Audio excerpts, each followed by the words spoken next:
बिस्मिल्लाहिर्रहमानिर्रहीम, अस्सलाम वालेकुम, गुड मॉर्निंग। 24/9 में खुशामदीद। मैं हूँ आपके साथ सीमल हाशमी। अस्सलाम वालेकुम और मैं हूँ अबूज़र मौसम। आप सबको वेरी गुड मॉर्निंग। सीमल आपको गुड मॉर्निंग। और good news Pakistani cricket fans के लिए वो ये है कि सीरीज़ बराबर करने में हम कामयाब हो गए और हमारी दुआएं जो है कबूल हो गई। बड़ा ज़बरदस्त खेले हैं, स्पेशली हैदर अली जिनका डेब्यू था और डेब्यू में 50 करके खूब दाद समेटी। वो पहले पाकिस्तानी बन गए हैं जिन्होंने अपने पहले मैच में 50 किया है। मोहम्मद हफीज़ बड़ा ज़बरदस्त खेले और क्लोज कॉल तो थी, उनकी तरफ से भी अच्छी एफर्ट की गई थी, लेकिन हम लोगों ने ज़्यादा स्ट्रॉन्ग एफर्ट्स पुट इन की और फिर हम लोग जीत गए। इसके साथ साथ और भी बड़े पॉलिटिकल सिनेरियोज हुए। कल मरियम नवाज हाई कोर्ट में पेश हुई हैं और अदालत और वकला के दरमियान काफ़ी इंटरेस्टिंग जो रिमार्क्स हैं वो पास किए गए और फिर अब मुलतवी तो कर दी गई है केस, लेकिन नवाज शरीफ साहब को भी वापस बुलाया जा रहा है, तो इस पर भी आज शो में बात होगी।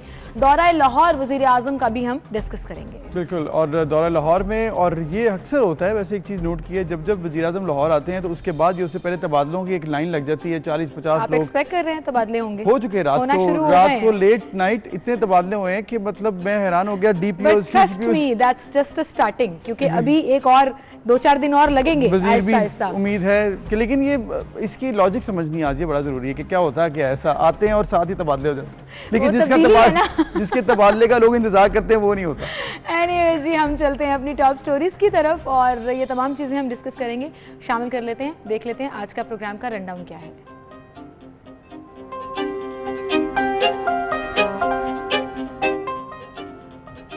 मानसून की बारिशों ने शहर कायद का सियासी माहौल भी तब्दील कर दिया। कराची सियासत का मरकज बन गया। मुल्की लीडरशिप कराची में मौजूद। शहबाज शरीफ आज बिलावल हाउस जाएंगे। उधर कराची में एडमिनिस्ट्रेटर लाने के लिए इस्लामाबाद और कराची में सलाह मशवरे जारी।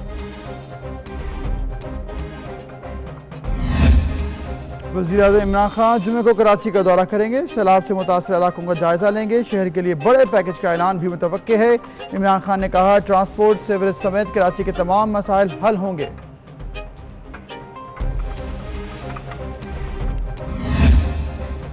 बारिशों का सिलसिला अभी खत्म नहीं हुआ। मुल्क के बेशतर इलाकों में मूसलाधार बारिशों का अलर्ट जारी। इस्लामाबाद में तूफानी बारिशों से अर्बन फ्लडिंग का खतरा मौजूद।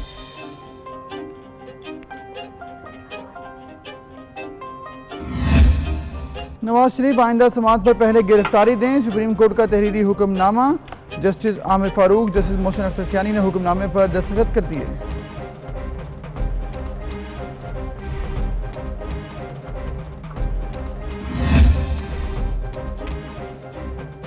वज़ीर आज़म की एक रोज़ा दौरे पर लाहौर आमद। वज़ीर आला पंजाब सरदार उस्मान बुज़दार ने वज़ीर आज़म से मुलाकात की। पंजाब काबीना कारकर्दगी के हवाले से भी उन्हें आगाह किया गया।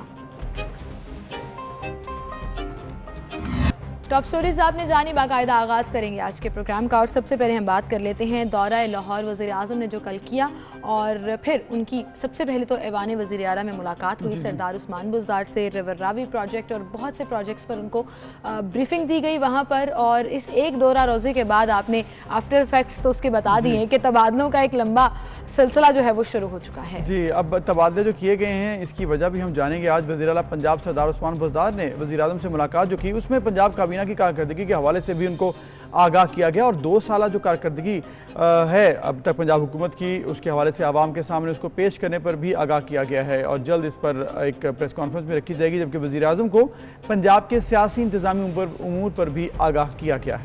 रिवर रावी मनसूबे पर जारी पेशरफ्त पर भी वज़ीर आज़म को आगाही दी गई है। जबकि वज़ीर आज़म की ज़ेर सदारत जो इजलास हुआ उसमें वज़ीर आला पंजाब ने रिवर रावी मनसूबे पर ब्रीफिंग दी। इमरान खान ने एक रोज़ा दौरे के दौरान अहम मुलाकातें भी की, मुख्तलिफ इजलासों की सदारत। और इसके साथ साथ ये मनाजर भी आप देख सकते हैं कि सिक्योरिटी के लिए अलबत्ता जो है वो सड़कों को बंद किया गया था ताकि उनका जो प्रोटोकॉल है वो गुजर सके। और ये माल रोड के मनाजर हैं गवर्नर हाउस और ऐवान वज़ीर आला के बिल्कुल सामने से, जहाँ से शहरियों को बाकायदा रोका गया था ताकि वज़ीर आज़म का प्रोटोकॉल गुजर सके। जी, अब मामला ये है कि वज़ीर आज़म कल आए लाहौर और इस पर हम बात करेंगे। हमारे साथ मौजूद हैं मुसरत जमशेद चीमा साहिबा, तर्जुमान पंजाब हुकूमत और सीनियर रहनुमा हैं पाकिस्तान तहरीक इंसाफ की। अस्सलाम वालेकुम मुसरत साहिबा। वालेकुम अस्सलाम, कैसे हैं आप? जी जी ठीक, बिल्कुल अल्हम्दुलिल्लाह। बताइएगा मुसर्रत साहिबा, जो कल दौरा लाहौर हुआ, आपको क्या लगा कि क्या इसके मकासद क्या थे? क्योंकि जो हमें नज़र आया वो सिर्फ रावी अर्बन डेवलपमेंट, और उसके बाद एक चीज़ जिस पर हम बात करेंगे, तबादले हुए बस CCPOs और सेक्रेटरी लेवल के लोगों के। पहले ज़रा बताइएगा इस दौरे का मकसद क्या था जो एक दिन के लिए किया गया? बिस्मिल्लाहिर्रहमानिर्रहीम, बहुत शुक्रिया। सबसे पहले तो मैं याद करूं कि ये रूटीन विजिट थी। प्राइम मिनिस्टर साहब, आपको पता है कि हमारी हुकूमत के 2 साल पूरे हुए हैं, तो वो इन्होंने ये विजिट तय की है और इसका कोई किसी खास चीज़ से कोई ताल्लुक नहीं है, लेकिन ये है कि एक दो मंसूबे जिसमें आपने अभी खुद फरमाया कि रावी रिवर अर्बन फ्रंट जो है वो, और उसके अलावा आपको पता है गाहे बगाहे जो जितने भी हमारी कैबिनेट के मेंबर्स हैं उनकी परफॉर्मेंसेज और ये सारी चीज़ें, गुड गवर्नेंस, और जो जो पंजाब के अवाम को मसाइल दरपेश रहते हैं उनको आपको पता है कि खुद बहुत ज़्यादा इंटरेस्ट लेते हैं प्राइम मिनिस्टर साहब। ऑल्दो आपको पता है कि फेडरल गवर्नमेंट खुद इतनी बिजी हुकूमत होती है, लेकिन उसके बावजूद प्राइम मिनिस्टर साहब, क्योंकि पंजाब पाकिस्तान का सबसे बड़ा सूबा है और पंजाब ने पाकिस्तान तहरीक इंसाफ को जो मैंडेट दिया उसकी वजह से हमारी गवर्नमेंट बन पाई, तो इसलिए आपको पता है कि वो गाहे बगाहे यहाँ पे चक्कर लगाते रहते हैं। इसी वजह, और उसके साथ साथ अब नेक्स्ट फ्राइडे वो ये जो कमिंग बल्कि फ्राइडे है वो कराची की तशरीफ लेके जाएंगे, बिकॉज जो इनिशियल वर्क थी कराची को हर लिहाज से रीस्ट्रक्चर रीडिज़ाइन करके जो बेसिक इश्यूज हैं, जो ऐसे इश्यूज हैं जिनके वजह से कराची की आवाम जिन मसाइल और जिन मुसीबतों की शिकार हो गई, वक्त के साथ साथ उनके मसाइल बढ़े कम होने की बजाय। कराची वो बदकिस्मत शहर है कि जब भी कोई तारीख लिखी जाएगी कि दुनिया के हर शहर में कहीं ना कहीं थोड़ी बहुत तरक्की की, ये शहर बेचारा रिवर्स पे लगा रहा। तो अब इंशाल्लाह ताला कराची की आवाम ने भी हमें मैंडेट दिया है, और उसके अलावा जो प्राइम मिनिस्टर साहब की जो एक तरजीह है वो ये है कि अगर हमें कहीं से आवाम ने कम वोट दिए हैं तो हम पूरे पाकिस्तान के लिए, हम 22 करोड़ आवाम के लिए जो भी हमारे मंसूबे हैं उनके बेनिफिशरी सारी आवाम होगी, तो ये खास तबका नहीं। तो मुसर्रत साहिबा, अगर हम पर्टिकुलरली पंजाब का ही जिक्र कर लें और पंजाब में भी लाहौर का ही जिक्र कर लें, तो जो मंसूबे पेंडिंग में चले गए हैं, क्या उनके ऊपर बात हुई है कि वो कब तक मुकम्मल हो पाएंगे? उनके ऊपर कब फोकस किया जाएगा? For example orange line train का अगर जिक्र करें तो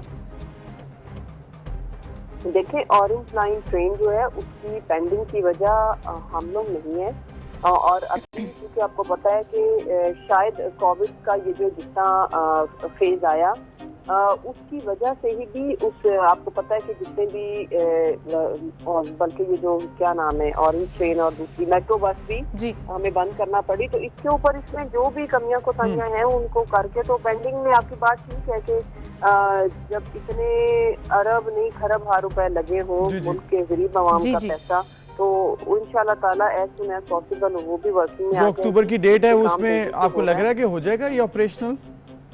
जी, अक्टूबर की डेट में हो जाएगा ऑपरेशनल ऑरेंज ट्रेन? कहा तो ज्यादा है अक्टूबर में जो है आवाम के लिए खोल दी जाएगी।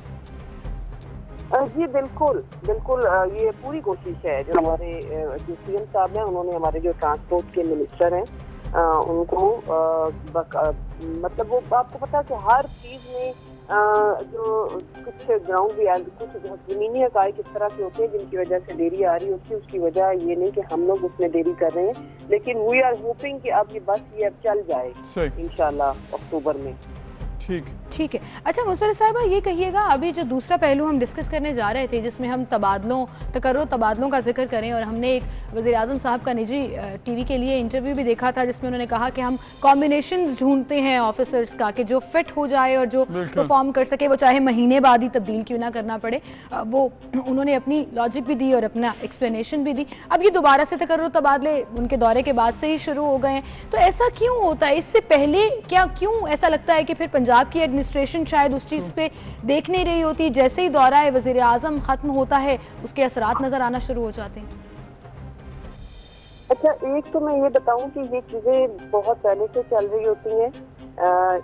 ऐसा नहीं है कि अब आए प्राइम मिनिस्टर साहब और उन्होंने फौरन कहा कि ये चीजें करते, ये प्रोसेस होता है। जो नई अपॉइंटमेंट होनी होती हैं सीमत, उनका पहले से वो उनके इंटरव्यू हो चुके होते हैं, इन पे चीजें डिस्कस हो चुकी होती हैं। उसकी वजह ये अनफॉर्चुनेटली इन ऑफिसर्स की आपस में भी इनके आपसी इख्तलाफात की वजह से भी बहुत ज्यादा जो गुड गवर्नेंस या जो अवाम को बेनिफिशियल होना चाहिए उसमें भी रुकावट आती है। तो फिर हम ये कह लें कि वज़ीर आज़म साहब फाइनल अप्रूवल देते हैं, प्रोसीजर पहले हो चुका होता है? जी, सारा कुछ हो चुका होता है और ऐसा नहीं है कि वो आते हैं तो अचानक से चीजें चेंज हो जाती हैं। ये ऑनगोइंग प्रोसेस है और उसकी वजह ये है कि ये मैं अर्ज करूँ कि हमारा मकसद सिर्फ एक है। अगर आप ये देखें कि ये वाहिद गवर्नमेंट है जो जिसने इदारों को जो डीप पोलिटिसाइज करने की रिलीजियसली एफर्ट कर रही है। हमारे लीडर ने आते साथ पहली बात क्या की पुलिस एंड ब्यूरोक्रेसी को कि आपने किसी भी सियासी इन्फ्लुएंस में नहीं आना। लेकिन मुसर्रत साहिबा बात हमारी भी सियासी तरबियत तो हो रही है कि हम लोग चले सब्र कर रहे हैं, हम बिल्कुल भी इंटरफेयर नहीं करते सिवाय अवाम के इश्यूज के। लेकिन इम्पोर्टेंट चीज ये है कि अभी तक ये जो अफसर आला हैं उनको इस चीज की नॉट ऑल, मैं सबकी बात बिल्कुल नहीं कर रही हूं। लेकिन मुसर्रत साहिबा आपकी बात ठीक है, तबादले जरूरी होते हैं, लेकिन बात इसमें यहाँ पर ये आती है कि जब 45 अफसरान के तबादले किए जाएंगे 20 सेक्रेटरी लेवल के, चाहे उसमें CCPOs हैं, DPOs हैं और सेक्रेटरीज हैं, इसकी वजह भी तो बतानी चाहिए कि क्यों हुए। जब एक शख्स को लाहौर से उठाकर राजनपुर या फिर लिया बहावलपुर लगा दिया गया है तो अगर परफॉर्मेंस की वजह से लगाया गया है, यहाँ से हटाया गया है तो वहाँ पर क्यों लगा दिया गया है? कोई वजह नहीं बताई जाती, सिर्फ तबादला कर दिया जाता है। वजह बताई जाए कि जी इस अफसर को इसलिए तब्दील किया गया, फिर आप तबादला करें। मतलब एक शख्स को आप अगर रीजन चेंज करेंगे उससे फ़र्क क्या पड़ेगा फिर? देखिए, एक तो मैं ये अर्ज करूँ कि परफॉर्मेंस जिस शहर की जिस नौयत की परफॉर्मेंस चाहिए होती है वो तो इनको करनी पड़ेगी। और इनकी ये जो एवेल्यूएशन है, ट्रांसफर वगैरह, इसमें इनके जो इमीडिएट बॉस हैं उनमें उनकी सबसे ज्यादा इनपुट होती है।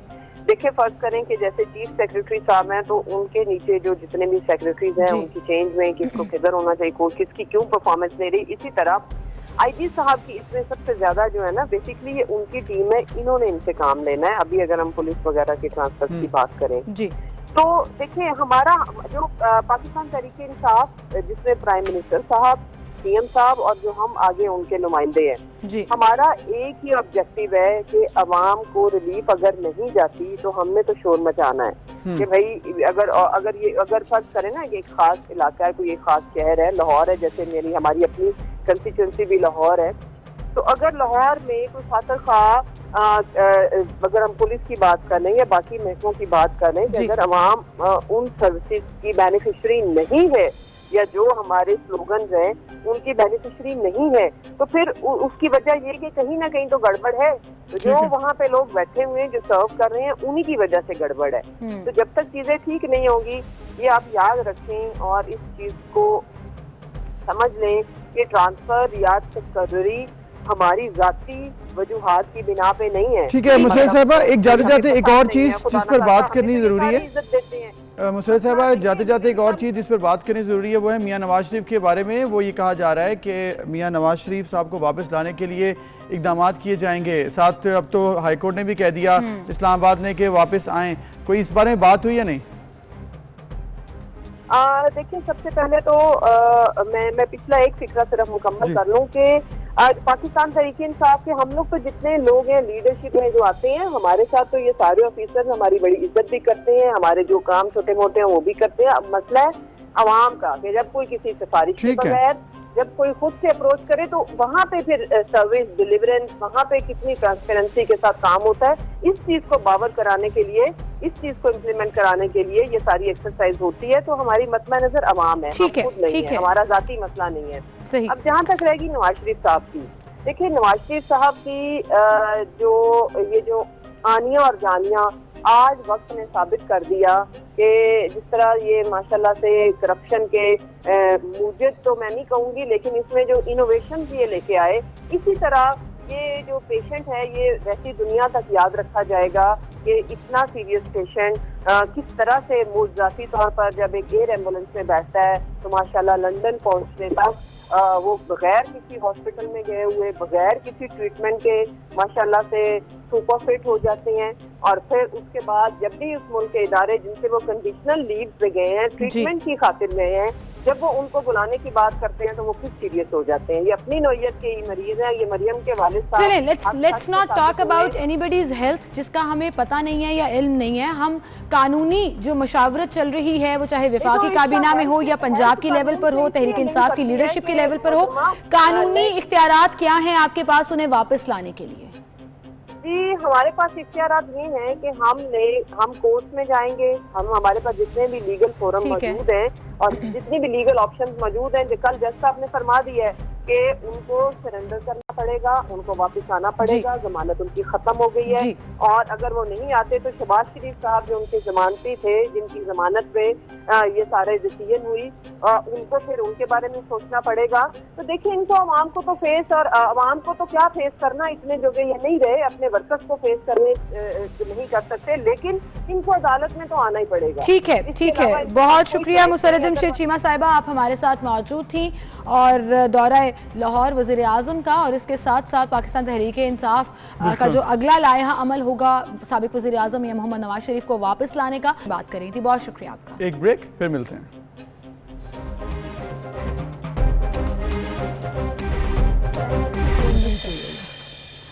Welcome back. एक बार फिर से आपको खुश आमदीद कहेंगे। मेरी और अबूजर की बातें तो ब्रेक में भी चलती रहती हैं और अक्सर हम ऐसे कोई और टॉपिक हमें हमारी प्रोड्यूसर काउंटडाउन भी दे रही होती है और हम अपनी बातों में भी मगन होते हैं। लेकिन फिलहाल सबसे इम्पॉर्टेंट ये है जो हम डिस्कस भी कर रहे थे कि कराची में इंक्रोचमेंट कैसे खत्म होगी।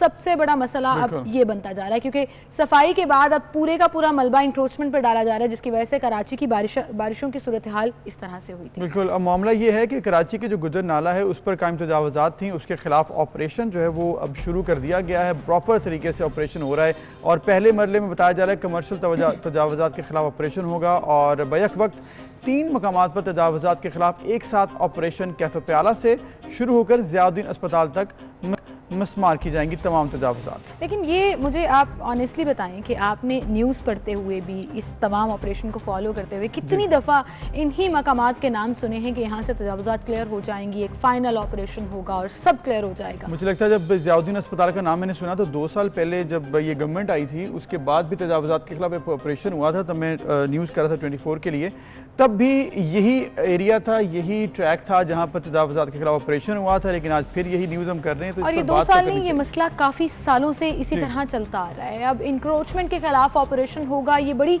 एक कॉमन टर्म बनती जा रही है, लेकिन ये क्या वाकई में ऑपरेशन होगा और उसके रिजल्ट्स आना शुरू होंगे या नहीं, ये सबसे ज़्यादा इंपॉर्टेंट बात है और इस पर हम बात करेंगे। कराची से हमारे रिपोर्टर दानियाल सैयद हमारे साथ मौजूद हैं। अस्सलाम वालेकुम दानियाल। वालेकुम अस्सलाम। क्या हाल चाल है आपके? ठीक हैं आप?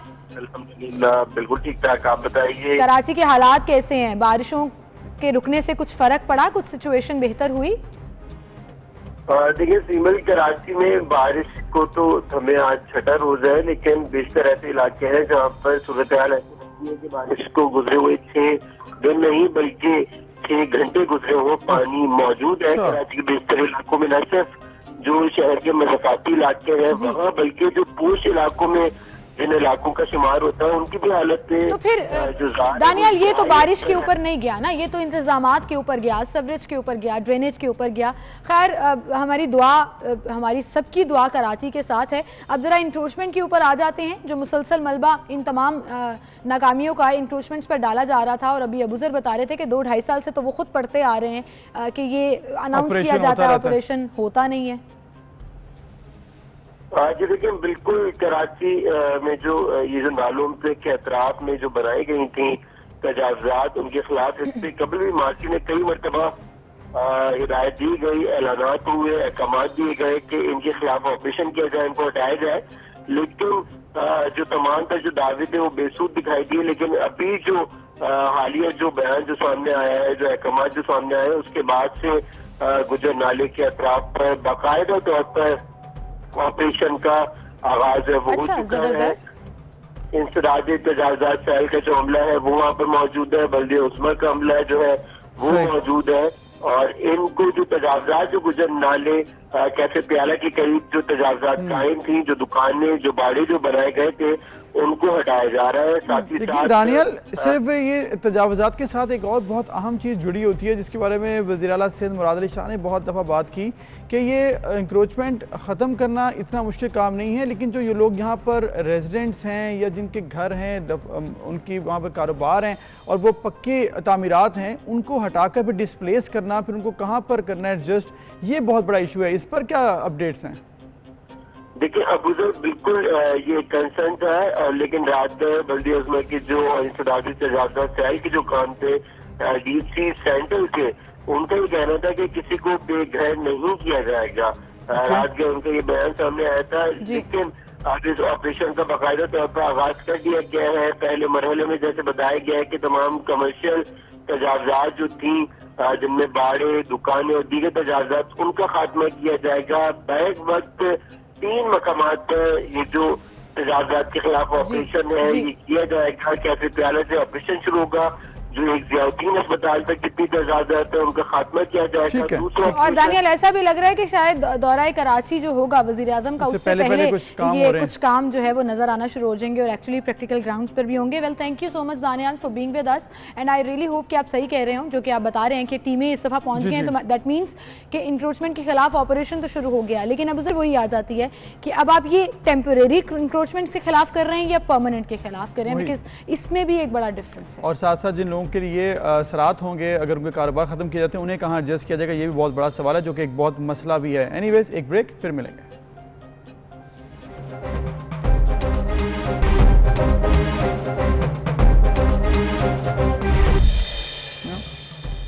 वेलकम बैक नाज़रीन। कराची के मसाइल और उनका हल, और ये कोशिश की जाती है कि कराची के मसाइल के हल के लिए कमेटियाँ से आगे बात निकले, और कमेटी सिर्फ हल नहीं है। और अब तो ये लग रहा है कि जब वज़ीर-ए-आज़म इमरान खान कराची के दौरे पर जाएंगे और वहाँ पर बड़े बड़े ऐलानात करेंगे तो उसके बाद क्या सूरत हाल होती है। लेकिन सिंध हुकूमत की भी उतनी ही जिम्मेदारी है कि सिंध हुकूमत भी इस हवाले से बेहतर और अच्छे फैसले करे। बिल्कुल, और इसके साथ साथ चूँकि इमदादी कार्रवाइयाँ भी करनी है, लोगों को इमदाद भी फराहम करनी है और कोशिश करनी है कि लोगों को रिलीफ मिले। ये हालिया जो हालात हुए उसके नतीजे में तो बहुत से मुतालबे भी किए जा रहे हैं। वफाक से रिलीफ पैकेज भी मांगा जा रहा है, फिर उसके साथ साथ ज़रूरी टैक्स और कर्जा माफ़ करने के हवाले से भी बात हो रही है। तो कितनी पेशरफ्त हुई है इसमें और वफाक किस हद तक हेल्प करेगा, इस पर हम बात कर लेते हैं। हमारे साथ IT मिनिस्टर सिंध तैमूर तालपुर साहब मौजूद हैं, उन्हें हम खुश आमदीद कहेंगे। अस्सलाम वालेकुम तैमूर साहब, बहुत शुक्रिया वक्त देने के लिए। हालिया बारिशों का जो के नतीजे में जो नुकसानात हुए हैं, क्या उसका तखमीना लगाया गया है? कब तक ये तखमीना लगा लिया जाएगा और आवाम को क्या उसका अजाला फरहम किया जाएगा गवर्नमेंट की तरफ से? वालेकुम सलाम and very good morning to you to.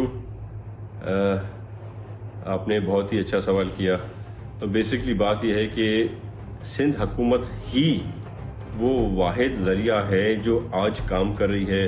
हमारे साथ अफवाज Pakistan, Pakistan navy, Pakistan army, NDMA सब काम कर रहे हैं। पर अगर आप देखें तो बेसिकली जो डोमेन था, ये domain was not of the Sindh government. नाले साफ़ करना हमारा काम नहीं है, सफाइयाँ करना, कचरे साफ़ करना ये सिंध हुकूमत की डोमेन, ये डोमेन थी basically of the mayor of Karachi, of the city district government, जो अपने कामों में फेल हो गए। पर बहरहाल I don't want to polarize the situation. ठीक है, हमने ऑन किया, पैसों की सफाई के एक्सपेंसेस के अलग से पैसे हर चीज़ गई टूवर्ड्स द डिस्ट्रिक्ट गवर्नमेंट, पर हमने वो भी छोड़ दिया।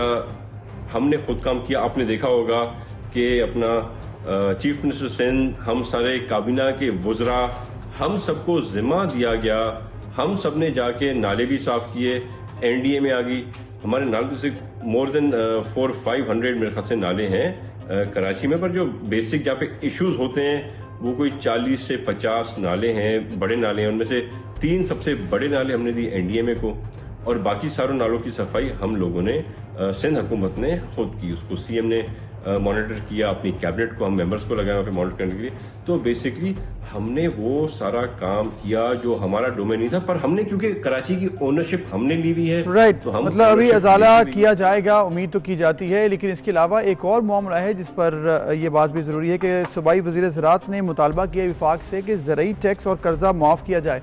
आप समझते हैं कि ये पॉसिबल हो जाएगा विफाकी हुकूमत के लिए? और इसके साथ साथ किस तरह से अजाला किया जाएगा? सूबाई सतह पर कोई और प्लान बनाया गया कि किस तरह से इस चीज़ को मैनेज करना है जो नुकसान हुआ है? इस्माइल राहू साहब जो हमारे एग्रीकल्चर मिनिस्टर हैं, उन्होंने बिल्कुल ये दरख्वास्त की है अपना वफाकी हुकूमत से। पर उससे पहले ही एक मीटिंग हुई थी जिसमें हमारे नवाब मोहम्मद यूसुफ तालपुर साहब उन्होंने एक मीटिंग हुई थी जिसमें पार्टिसिपेट किया था, जो कि मीटिंग है of the standing committee on agriculture. उस जो कमेटी है उसके चेयरमैन हैं speaker of the national assembly, खुद उस मीटिंग को प्रिसाइड करते हैं, उसके चेयरमैन हैं। और वहाँ पर जब ये मीटिंग हुई थी उसमें नवाब साहब ने वहाँ पर गुजारिश की थी और अपना पॉइंट ऑफ व्यू रखा था कि सिंध में बहुत बड़ी बर्बादी तबाही हुई है। जहाँ तक बात है फसलों का, सिंध में 90% या ज़्यादा उससे मेरे ख्याल से फसल तबाह हो गए। मैं खुद एक काश्तकार हूँ, मैं खुद एक ज़मींदार हूँ, मेरा 95% क्रॉप ख़त्म हो गया है। 5% जो क्रॉप बच गया है, मुझे नहीं पता कि वो भी 5% बचेगा नहीं या नहीं बचेगा। तो ये हालत जो है ना पूरे सिंध में, पूरे रूरल सिंध में इसी तरह के हालात हैं। 20 अजला सिंध के कलामिटी डिक्लेयर्ड हो गए हैं और बाकियों में मुझे नहीं पता कि क्या हालात होंगे। पर जो हम देख रहे हैं अपनी सराउंडिंग्स में, उमरकोट का मैं फोकल पर्सन हूँ for the chief minister for rain emergency relief. तो मैं तो सारा दिन मेरा सुबह से लेकर रात तक यही होता है। अभी आपका ये शो करने के बाद मैं फिर निकलूँगा 11 बजे मेरे ख्याल से सीएम साहब अराइव कर रहे हैं उमरकोट में अपने टूर पे। So after this show of yours I will also be leaving for Umerkot to receive the CM and brief him and take him on the visits जो वहाँ पे करेंगे वो खुद देखेंगे अपनी आंखों से। हमने यहाँ पे कैंप बनाए हुए हैं, 400-600 टेंट्स का एक कैंप है, कहीं 100 टेंट्स का कैंप है। वहाँ जहाँ पर हम उनको खाना भी प्रोवाइड कर रहे हैं।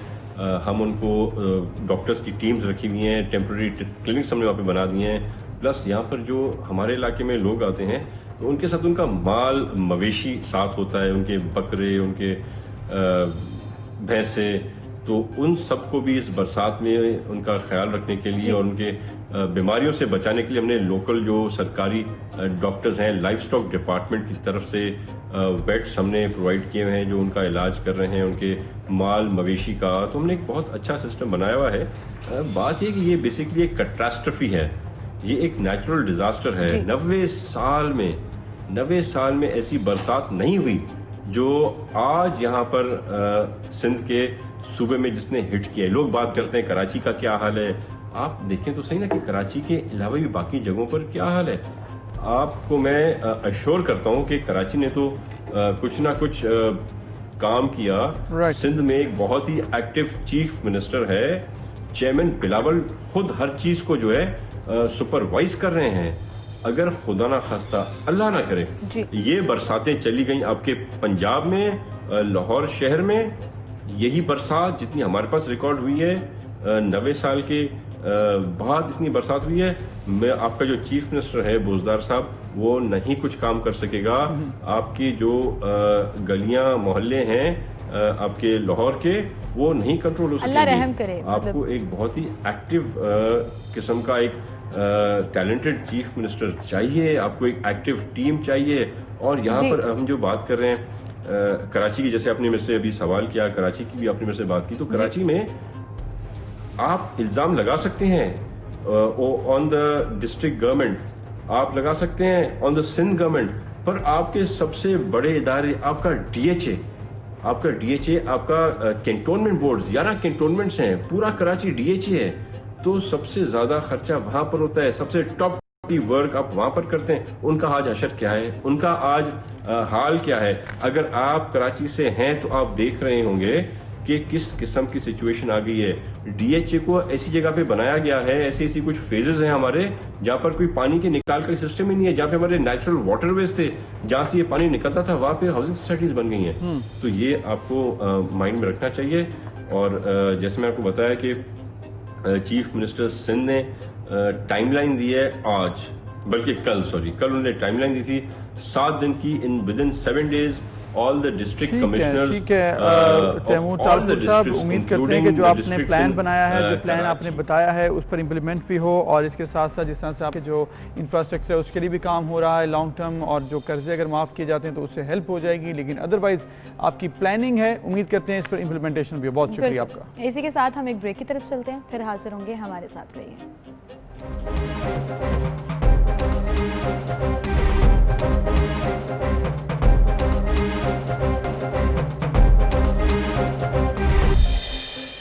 वेलकम बैक नाज़रीन। कल एक अहम समाअत हुई मियाँ नवाज शरीफ के हवाले से। इस्लामाबाद हाई कोर्ट में अल अज़ीज़िया और अनफील्ड रेफरेंसेस साबिक वज़ीर आज़म मियाँ नवाज शरीफ को अदालत ने सरेंडर करने का हुक्म जारी कर दिया है। और इस्लामाबाद हाई कोर्ट में जस्टिस आमिर फारूक, जस्टिस मोहसिन अख्तर कयानी पर मुश्तमिल डिविजनल बेंच ने अल अज़ीज़िया रेफरेंस का अगर हम पर्टिकुलरली जिक्र करें तो उसमें नवाज शरीफ और नैब की अपीलों पर समाअत की, और नवाज शरीफ की जानिब से ख्वाजा हारिस वकील पेश हुए, जबकि मरीम नवाज और कैप्टन रिटायर्ड मोहम्मद सफदर भी पेश हुए। उनकी खिलाफ जितनी दरख्वास्तें हैं उनको बिल्कुल अलग समाअत के लिए अब मुकर्रर कर दिया है, और मियाँ साहब के हवाले से जितने हाई प्रोफाइल केसेस हैं उनकी दरख्वास्तें अब अलग से होंगी। कल अदालत ने बार बार ये इस्तफसार किया कि मियाँ मोहम्मद नवाज शरीफ अदालत में पेश क्यों नहीं हो रहे, वो मुल्क में क्यों मौजूद नहीं है। फिर उसके जवाब में ये बताया गया कि वो उनकी तबीयत नासाज है जिसकी वजह से वो ट्रैवल नहीं कर सकते। तो फिर अदालत ने यह भी कहा कि ज़मानत ख़त्म होने के बाद उनको सरेंडर करना चाहिए था, क्यों सरेंडर नहीं किया। फिर ख्वाजा हारिस ने इस पर कहा कि क्योंकि कोरोना के सिनेरियो चल रहा है तो उनका इलाज वहाँ पर उस तरह हो नहीं पाया जो स्केड्यूल था, अगर उनकी तबीयत बेहतर होती तो वो डेफिनेटली वापस आ जाते। जिस पर अदालत ने कहा कि मियाँ मोहम्मद नवाज शरीफ जिस भी हालत में हैं वो वापस आएँ और सरेंडर करें, अदरवाइज ये ऑप्शन भी मौजूद है कि उन्हें मफरूर भी करार दिया जा सकता है। जी, अब मफरूर करार देने के लिए जो कार्रवाई है उसके ऊपर अमल दरामद बाद में होगा, ये भी कहा जा रहा है। और 10 सितंबर को अगर मियाँ नवाज शरीफ पेश नहीं होते तो फिर मामला मजीद बिगड़ सकता है। और अंडरटेकिंग जो ली गई थी अदालत में, जो लिखा गया था कि वो वापस आएंगे, और मियाँ शहबाज शरीफ उसमें एज ए गारंटर उन्होंने रोल प्ले किया है। अब इसके हवाले से बात की जा रही है कि उनका क्या रोल होगा। साथ ये भी कहा जा रहा है कि जो अंडरटेकिंग थी वो तो सिर्फ ECL के लिए थी, 8 हफ्ते गुजरने के बाद 8 महीने गुजर गए हैं, लेकिन मियाँ नवाज शरीफ का नाम वहाँ पर इलाज हुआ है, और उस तरह से जिस तरह से डॉक्यूमेंटेड इलाज होना चाहिए कि मालूम हो गवर्नमेंट को भी कोई ख़त जो गवर्नमेंट ने लिखे उसका जवाब में कुछ नहीं कहा गया।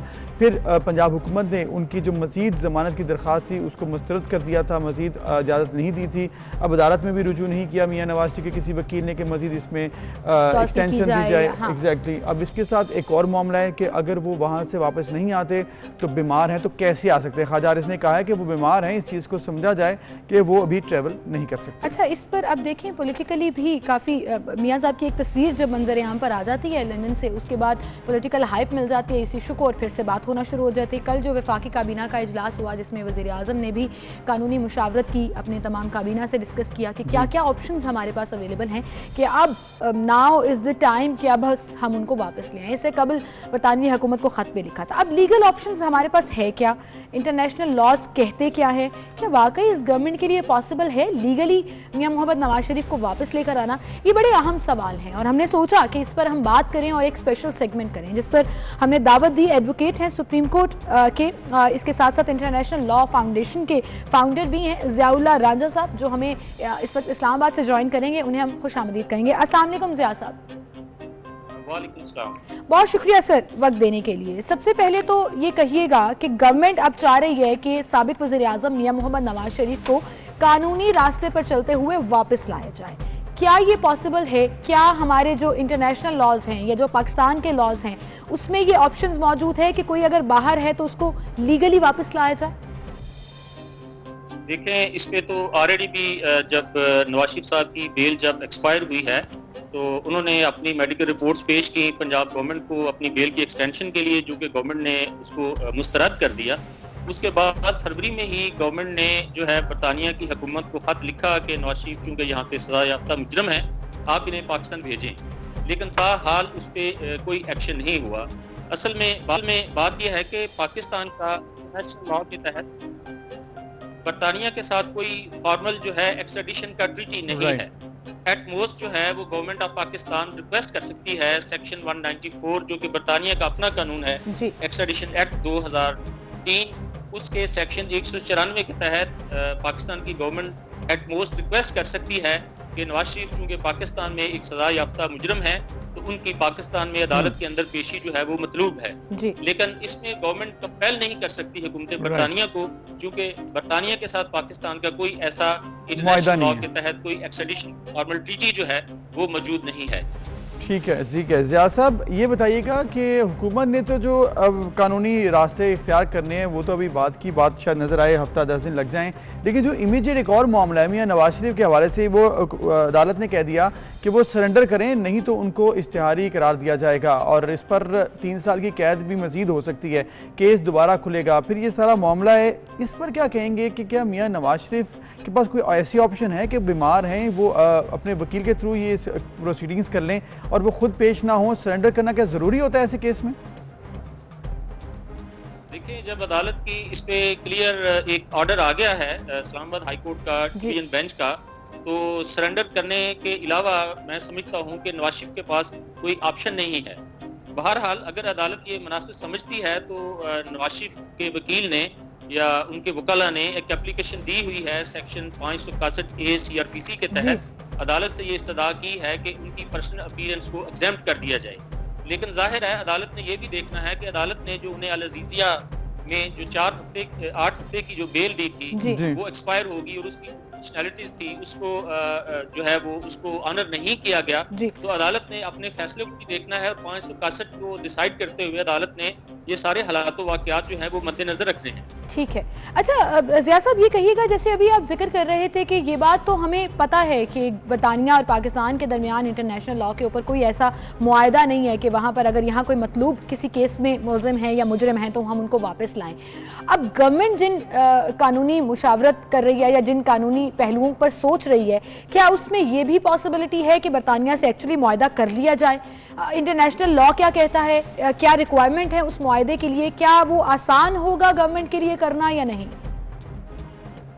देखिए, इस पे पाकिस्तान की गवर्नमेंट और बरतानिया के दरमियान पहले भी इस इशू के ऊपर नेगोशिएशन हुई, जिसमें जो सबसे बड़ी रुकावट कह लें या जो मेन कंडीशन बरतानिया की तरफ से थी वो ये थी कि पाकिस्तान के अंदर जो सजाए मौत का कानून है उसको खत्म किया जाए। यानी किसी को भी कत्ल करने की सूरत में या जो सीरियस ऑफेंसेस हैं उसमें सजाए मौत की जो सेंटेंस है उसको खत्म किया जाए हमारे कवानीन में से। और जाहिर है ये पाकिस्तान की हुकूमत के लिए इतना आसान नहीं है।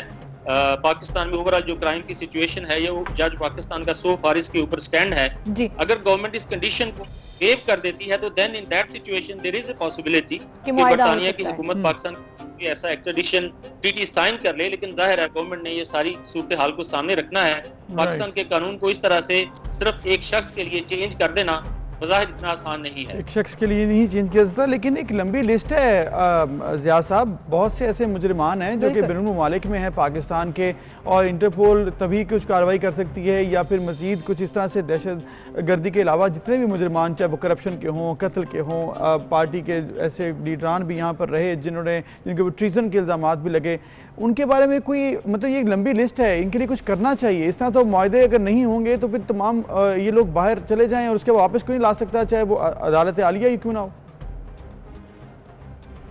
आपकी बात सही है। देखें, इससे पहले भी हमारी जो हिस्ट्री है वो तो यही है कि अल्ताफ सैन पे जो कत्ल के मुकदमात के जो केसेस थे वो ताहाल हम उसको वापस नहीं ला सके। नवाज शरीफ साहब के बेटों के ऊपर जो मुकदमात थे उन्हें वापस नहीं ला सके। जो फार्मर फाइनेंस मिनिस्टर थे इसहाक डार, उन्हें तो अदालत ने एब्सकॉन्डर भी डिक्लेयर करार दे दिया, उनके एसेट्स भी जब्त कर लिए, उनका पासपोर्ट भी मनसूख कर दिया 2018 में, लेकिन ताहाल हुकूमत जो है वो उसे वापस नहीं ला सकी।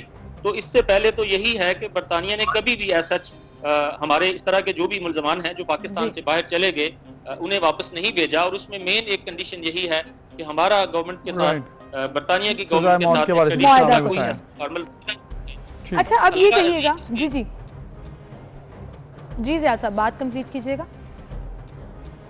बात इसलिए देखिए कि बरतानिया जब एक्सट्रेडिशन के केसेस को डिसाइड करती है या उसके हवाले से कोई डिसीजन लेती है कि किसी को वापस भेजना है या नहीं भेजना, तो हुकूमत जो है वो ओवरऑल सिचुएशन देखती है उस पर्टिनेंट कंट्री के अंदर के वहाँ पे कानूनी सूरत हाल क्या है। जो इस वक्त गिवन सिचुएशन वहाँ पे नैब का जो क्रेडिबिलिटी है उसके ऊपर सुप्रीम कोर्ट के आप रिमार्क्स देख लें, ये एक बहुत बड़ा क्वेश्चन है इसके अलावा पाकिस्तान के अंदर ड्यू प्रोसेस के ऊपर जो इश्यूज हैं, नवाज शरीफ तो वहाँ भी ये प्लीड कर रहे हैं कि पाकिस्तान की गवर्नमेंट जो है ये मेरे अगेंस्ट हॉस्टाइल हो चुकी है। ठीक है।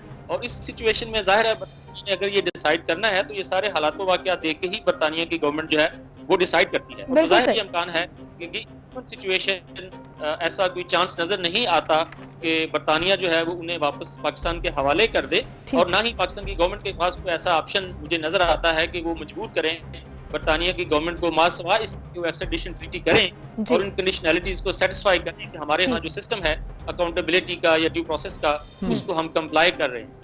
बिल्कुल सही। अच्छा ज़िया साहब, जहां अभी आपने ये जिक्र किया कि ऑब्वियसली कोई मुआहदा नहीं है, अब गवर्नमेंट तो एक पॉलिटिकल स्टंट भी कह सकते हैं कि रिक्वेस्ट कर रही है, ख़त लिख रही है बरतानवी हुकूमत को कि वापस भेजें, कानूनी मुशावरत भी हो रही है।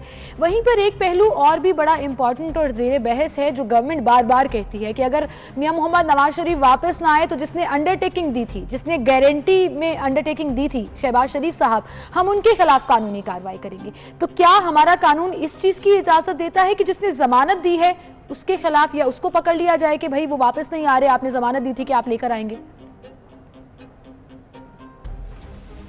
देखिए, जमानत जो दी है, जमानत का तो बुनियादी मकसद ही ये है कि अगर जिसने एब्सकॉन्ड किया हुआ है अगर वो प्रोड्यूस नहीं किए जा सकते या अदालत में पेश नहीं होते तो जामिन जो है वो इस चीज का जिम्मेदार है, इस चीज को अश्योर करे। लेकिन देखें, गिवन सिचुएशन में शहबाज शरीफ हो या कोई भी हो, वो जाहिर है नवाज शरीफ को अगवा करके तो पाकिस्तान लेके आ नहीं सकते, ना ही उन्हें मजबूर किया जा सकता है। गवर्नमेंट ऑफ बरतानिया को एक रिक्वेस्ट की जा सकती है, और अगर वो वापस नहीं आते तो जाहिर है जो नवाज शरीफ ने, जो शहबाज शरीफ ने उनके भाई ने जो गारंटी दी हुई है, अदालत उसको रियलाइज कर सकती है, उनके अगेंस्ट पर्सन मेजर्स जो हैं वो अडॉप्ट किए जा सकते हैं। लीगली ये ऑप्शन मौजूद है कि उनको पकड़ा जा सकता है और उनके खिलाफ कार्रवाई हो सकती है, ऑप्शन मौजूद हैं। अदरवाइज तो जाहिर है जमानत का जो पूरा कॉन्सेप्ट है वही खत्म हो जाता है। लेकिन क्या ज़िया साहब है, क्या ये कहा जा रहा है कि मियां शहबाज शरीफ जो कि एक सीनियर तरीन लीडर हैं पाकिस्तान में और अपोजिशन लीडर हैं, सदर हैं नून लीग के, उनकी गारंटी मायनी खेज है। इसके साथ ये भी कहा जा रहा है कि अगर वो ना लाए तो ऐसा हो सकता है कि वो उनको नाअहल करार दे दिया जाए क्योंकि उन्होंने गारंटी दी थी उसमें पूरा नहीं हुई। क्या इस हद तक भी जा सकती है बात?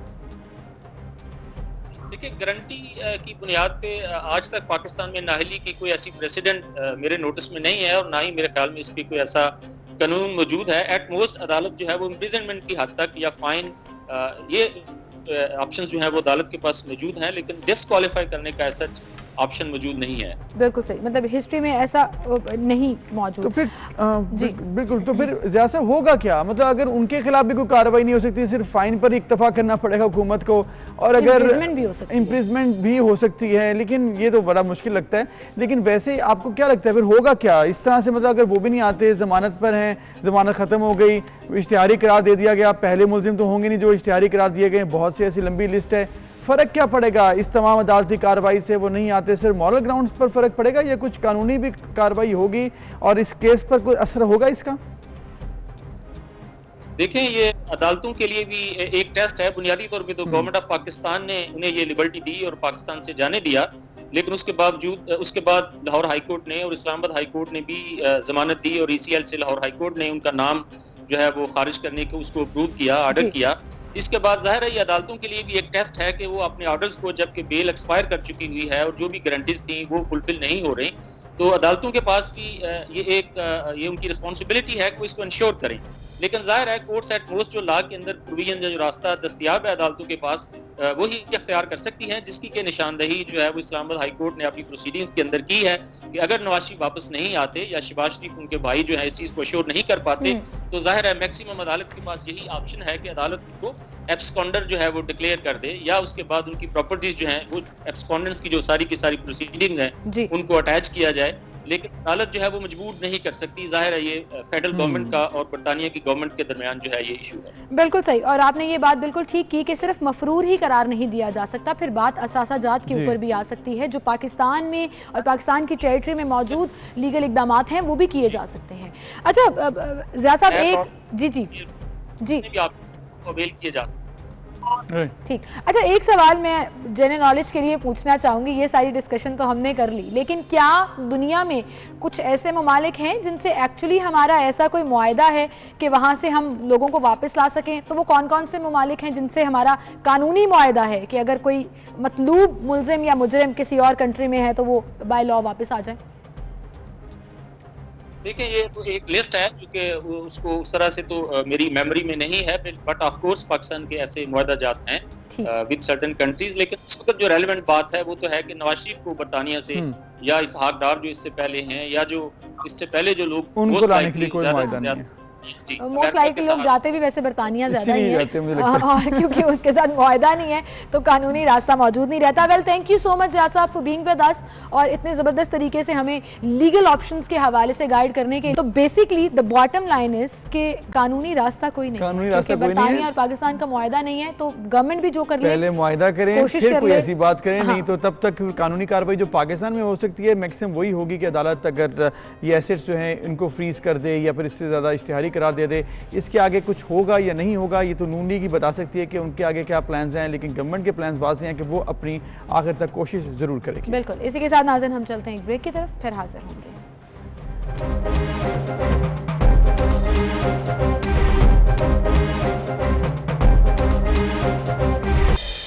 Welcome back. एक बार फिर से आपको खुशामदीद कहेंगे। नाज़रीन, जब हम ये कहते हैं कि कोई काम छोटा बड़ा नहीं होता तो उसको समझना और एक्चुअली मीन करना बहुत मैटर करता है। ये बिल्कुल बहुत बड़ी बात है कि आप यूनिवर्सिटी चले जाएं, अच्छी डिग्री ले लें, किसी अच्छी पोस्ट पर जॉब कर लें, लेकिन इसका मतलब ये नहीं कि आप उससे बाइज्जत हो जाएंगे या बरसरे रोज़गार इतना ज़्यादा हो जाएंगे कि आपको वो पूरी मुआशरे में जो लेवल आपको मिलेगा वो डिफरेंट होगा। और वहीं पर अगर आप एक फलों की रेडी लगा लें, एक बर्गर पॉइंट खोल लें, अपना खुद से कुछ काम करना चाहें तो वो लेस रिस्पेक्टेबल होगा, ये कभी नहीं होगा। बिल्कुल, यही एक नौजवान की कहानी है जिस पर आपसे आज हमने मुलाकात करानी है। उन बारे आपको बताएं कि उस्मान अशरफ हैं जो कि इलेक्ट्रिकल इंजीनियर हैं, ग्रेजुएट किया उन्होंने 2020 में 3.3 CGPA के साथ NUST university Islamabad main campus में। और बेरोज़गारी से वो तंग नहीं आए, ये कोई इस वजह से उन्होंने नहीं किया कि वो बेरोज़गार थे, ये सिर्फ इसलिए किया ताकि वो जान सकें, समझ सकें कि कारोबार कैसे किया जाता है, जो लोग ये कारोबार करते हैं उनके मसाइल क्या हैं, हल क्या है। क्योंकि कोरोना के दिनों में बहुत से लोग परेशान हुए थे, बहुत से लोगों के कारोबार चले गए थे, बहुत से लोगों की जो नौकरियां थी वो चली गई थी। तो इन्होंने सोचा, इनका ये आइडिया था कि मैं लोगों के साथ घुल मिलकर कारोबार करूंगा और बेहतर ऑप्शंस देखूंगा कि क्या ऐसे कारोबार से भी आप शुरू कर एक बेहतर कारोबार, बड़े कारोबार की तरफ भी जा सकते हैं या नहीं। बिल्कुल सही। उस्मान हमारे साथ मौजूद हैं। अस्सलाम वालेकुम उस्मान। वालेकुम अस्सलाम। पहले तो thank you so much for joining in. पहले तो हम अप्रिशिएट करना चाहेंगे आपकी मैच्योर अप्रोच को। बहुत कम लोग हैं जो ऐसे सोचते हैं और इलेक्ट्रिकल इंजीनियरिंग तो वैसे ही इंजीनियरिंग में सबसे इम्पॉर्टेंट और ज़बरदस्त इंजीनियरिंग है, उसके बावजूद आपने ये सोचा कि मुझे कोई काम छोटा बड़ा नहीं है, मुझे ये करके एक्सपीरियंस लेना है, ऑब्जर्वेशंस करनी है सोसाइटी की। Thank you so much. थोड़ा बताइएगा इस एक्सपीरियंस के बारे में, कैसे ये सोच आई, कैसे आपने शुरू किया? इसमें जो सोच का क्रेडिट जाता है वो बहुत ज़्यादा क्रेडिट गवर्नमेंट कॉलेज को जाता है और नेस्ट को जाता है कि इन दो इदारों ने मतलब इस तरह से मुझे ग्रूम किया, इस तरह से मेरी स्किल्स को पॉलिश किया कि मैं एक नॉर्मल मतलब इंसान, जैसे कि हम एक स्टीरियोटाइप होता है कि यार जो ग्रेजुएट्स होते हैं जैसे वो यूनिवर्सिटी से निकलेंगे दे डिजर्व ऑफिसेज, और बट मेरा थोड़ा माइंडसेट चेंज था कि यार due to lockdown I can not sit at home idle. तो मैंने क्या सोचा, मैंने कि आवाम के साथ इंटरेक्ट किया जाए, पब्लिक हैंडलिंग सीखी जाए, कम्युनिकेशन स्किल्स को इम्प्रूव किया जाए, कन्विंसिंग पावर को इम्प्रूव किया जाए। सो इस चीज़ों को लेकर मैंने सोचा कि ये सबसे बेहतरीन काम है जो कि अब बहुत कम इन्वेस्टमेंट पे आप ये काम कर सकते हैं। राइट, बिल्कुल उस्मान, आपका बहुत बेहतर आइडिया है। और ऑब्वियसली जब आप सीखते हैं, ग्राउंड रियलिटी को जानते हैं, समझते हैं, फील्ड में जाते हैं, तो ही आपको ज़्यादा समझ आती है मुआशरे की। तो फिर क्या सीखा आपने, क्या देखा, किस तरह से आपने लोगों के साथ बात की, लोगों के रिस्पॉन्सेज कैसे होते हैं जो आपके साथ काम करते थे या जिनकी बाकी जो लोग इस तरह से फल और दीगर उनके पास ऑप्शन थी काम करने की, क्या है ज़िंदगी, क्या मसाइल हैं इनके?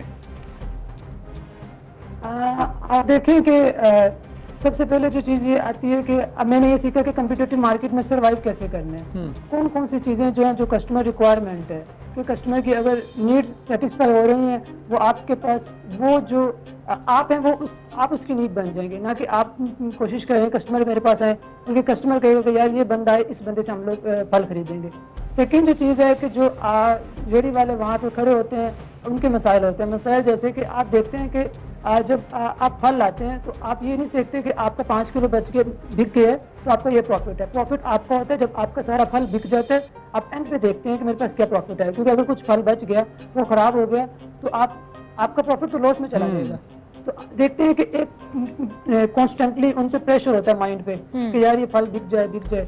इसके अलावा जो होता है कि जब रोड्स पे खड़े होते हैं तो हमारे कुछ बाज़ वक़्त वो खुद नहीं फॉलो कर रहे होते ट्रैफिक रूल्स, और बाज़ वक़्त ये होता है कि जो हमारे जो ट्रैफिक वार्डन्स होते हैं वो बाज़ वक़्त उन्हें कहते हैं कि यार मतलब यहाँ करो, इधर करो। तो मतलब हमें बड़े प्यार से उनको थोड़ा सा डील करना चाहिए। और लोगों का जो रवैया है ना, मैं कहूँगा कि लोगों का पॉजिटिव रवैया बहुत अच्छा है, लेकिन कुछ लोगों का रवैया नेगेटिव भी है। मतलब they treat them as like third class citizen, फल दो यार। तो ये आई वुड सजेस्ट कि हमें इम्प्रूव करना चाहिए। बिल्कुल सही कह रहे हैं आप। अच्छा, ये वाली बात है उस्मान, तो आपने बड़ी ज़बरदस्त अपने करियर के लिए भी सीख ली और हो सकता है आप इसी चीज़ को परसू करके ऑन अ ग्रैंड लेवल भी लेकर जाओ, क्योंकि आपको छोटी छोटी चीज़ें ग्रास रूट लेवल पर समझ आ रही हैं।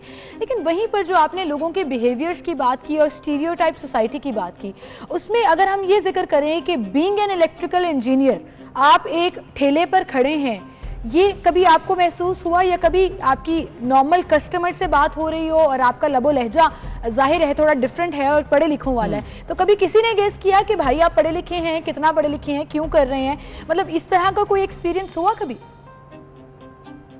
ये कई बार एक्सपीरियंस हुआ। मतलब हमारे पास कस्टमर आता है, वो कहता है मैंने फ्रूट चेक करना, मैं चेक करवाता हूँ। फिर मैं कहता हूँ कि यार इसके कोई पैसे नहीं है, आपने चेक किया, आपको पसंद नहीं आया। फिर एक दिन ऐसा हुआ कि मुझे एक आदमी कहता यार आप एक वाइट दुकानदार हो जो ये नहीं कहते कि चल लग गए हो, मतलब नहीं लेना, मतलब यहाँ छोड़ दो।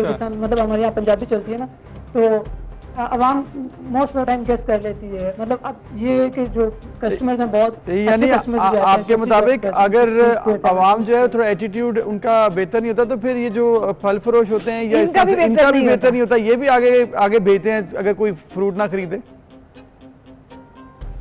आपके पूछना चाहें मुझे ज़्यादा? मैंने कहा कि जिस आपने बताया कि लोगों के एटीट्यूड में आपने कहा कि थोड़ा सा रवैया सख्त होता है कई दफ़ा, तो फिर जो दुकानदार हैं इस तरह से जो रेडी लगाते हैं उनका भी रवैया आपने नोट किया कि वो भी ठीक नहीं होता कई दफ़ा? हाँ देखें, रवैया दोनों की तरफ से कॉम्प्रोमाइज जब तक नहीं होगा, कहते हैं ना कि दो गलत चीजें मिलकर ठीक नहीं कर सकती।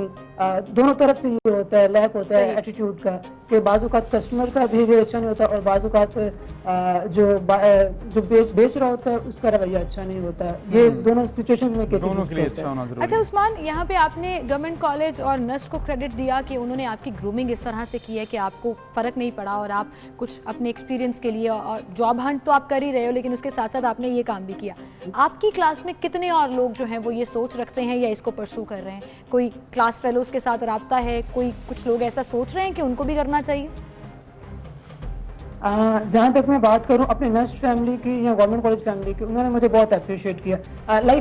मैंने कवर फोटो अपलोड की, मैंने सोचा था कि यार लोग थोड़ा सा मजाक उड़ाएंगे starting new job at mango stall, but लोगों ने अप्रिशिएट किया, उन्होंने पोस्ट शेयर्स की और मतलब पोस्ट को वायरल कर दिया। तो इससे आप अंदाज़ा लगा सकते हैं कि किस कदर वो कोऑपरेटिव हैं, इनकरेज कर रहे हैं, ना कि एक स्टीरियोटाइप की सोच रखते हुए ये कहें कि यार यू आर डिफेमिंग नस्ट और you are defaming electrical engineering.